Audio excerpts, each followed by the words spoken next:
Assalamualaikum and hello to everyone.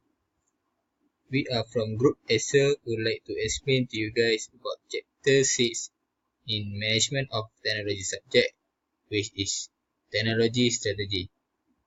There is two main subtopics we will learn through this chapter, which is Formulating Strategies, Technology Strategy, and Technology Innovation Leader.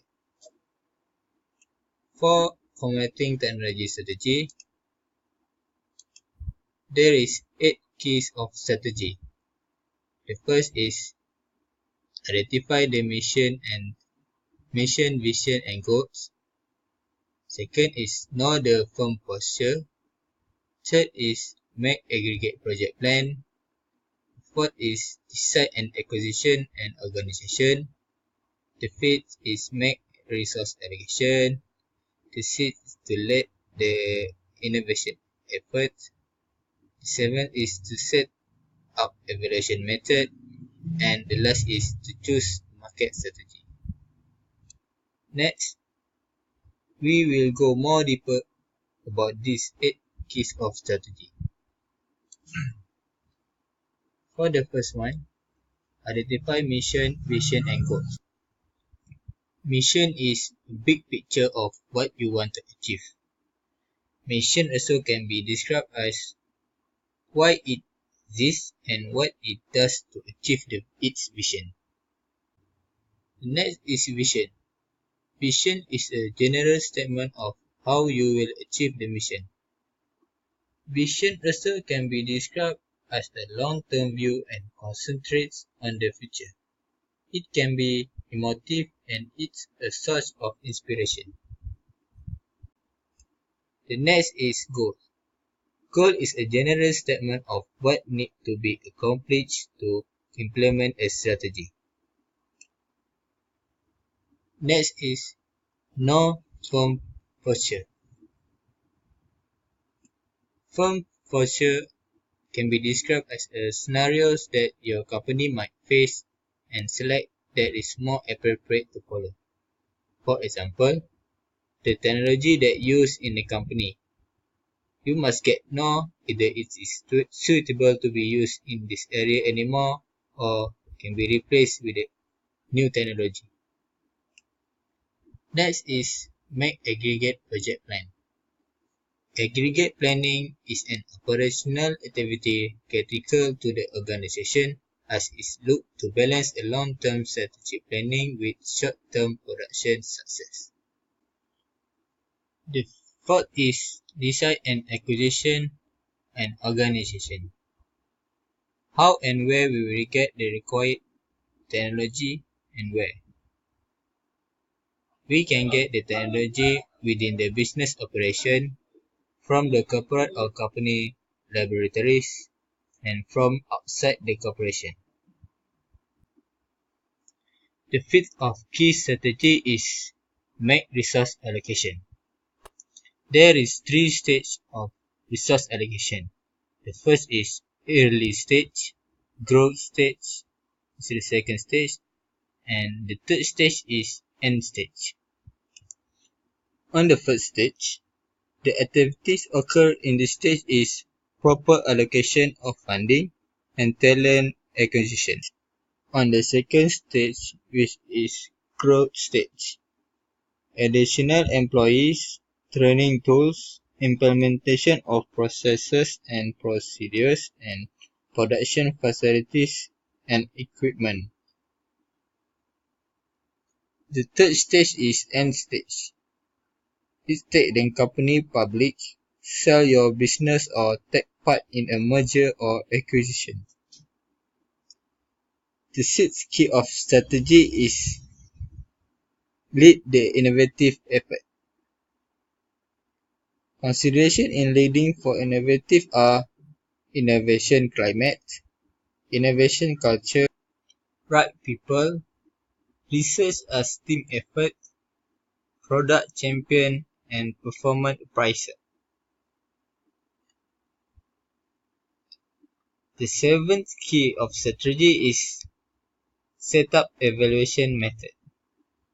There is 5 criteria to set up the evaluation method. The first is how you will know. The second is the method that will be used to collect the information. The third is what method that will be used to analyze the evaluation information.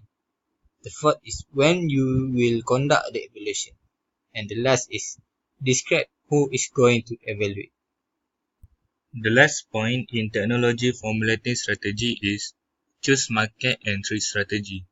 There are 8 types of market entry strategy, which is franchising, direct exporting, partnering up, joint venture, just buying a company, turnkey solution or product, piggyback, and licensing. First, I will explain about franchising.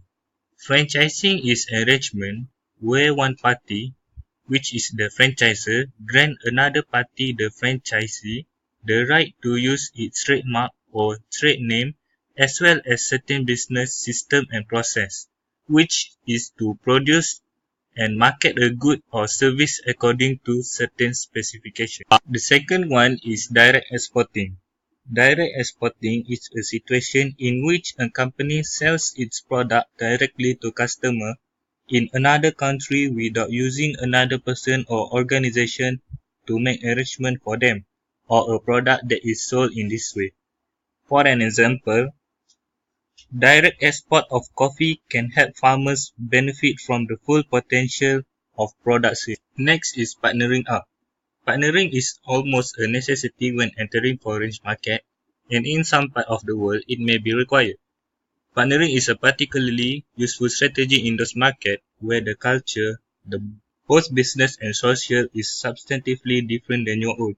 This is because the local partner will bring the local market knowledge. The next one is joint venture. Joint venture are a particular form of partnership that involve the creation of a third independently managed company. Usually, there are two companies which agree to work together in a particular market, either geography or product, and create a third company to undertake this. The other market entry strategy is just buying a company. Due to the direct competitors and rules of the government, maybe just buying an existing local company is the best way your firm to enter the local market. The other market entry strategy is turnkey solution or product. Turnkey solution or product are particular to companies that provide service such as environmental consulting, architecture, construction and engineering. A turnkey project is where the facility is built from the ground up and turned over to the client, which is ready to go.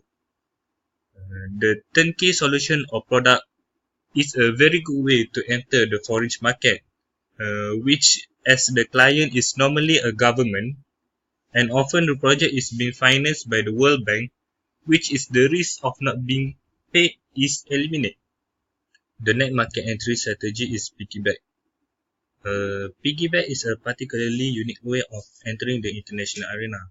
For example, if you have a product or a service that you sell to the big firm that involved in the international marketing, you will approach the firms to looking at your product or a service and asking them to include your product or service into their international inventory market. By doing a piggyback entry strategy, it will reduce your risk and your costs because you are actually selling your product domestically and the firm will marketing your product or service at the international level. The last one is licensing. Licensing is a relatively sophisticated arrangement where a firm transfers the right to the use of a product or service to another firm. It is a particularly useful strategy if the purchaser of the license has a relatively large market share in the market you want to enter. Next, we will move to our second subtopic, which is the technology innovation leader. In this subtopic, we will discuss about the definition of first mover, advantage and disadvantage of first mover. Did you guys know what is first mover? First mover is an advantage gained by a company that first introduced a product or service to the market. Have you guys ever heard the eBay or Amazon company? These two companies is the first mover of buy and sell in the online. For the eBay company, they have created buy and sell with auction session, while Amazon company have created the site for buy and sell. Next, we will move to the advantage of the first mover. First, they can gain an advantage when there is a high switching cost for consumer to switch to later entrant. The second one, they can establish their product as the industry standard. And the third one, they may be able to control resource. And the fourth one, they may be able to tap into consumers first and make strong impression. As for the disadvantage, first one is invest in persuading consumers to try a new product. The second one, identify area of improvement by the first mover take advantage of it. The third one, avoid mistake made by the first mover. And the fourth one, reverse engineer new product and make them better or cheap. I think that's all from our group. Thank you for spending your time and lending your ear for our group lecture. See you next time.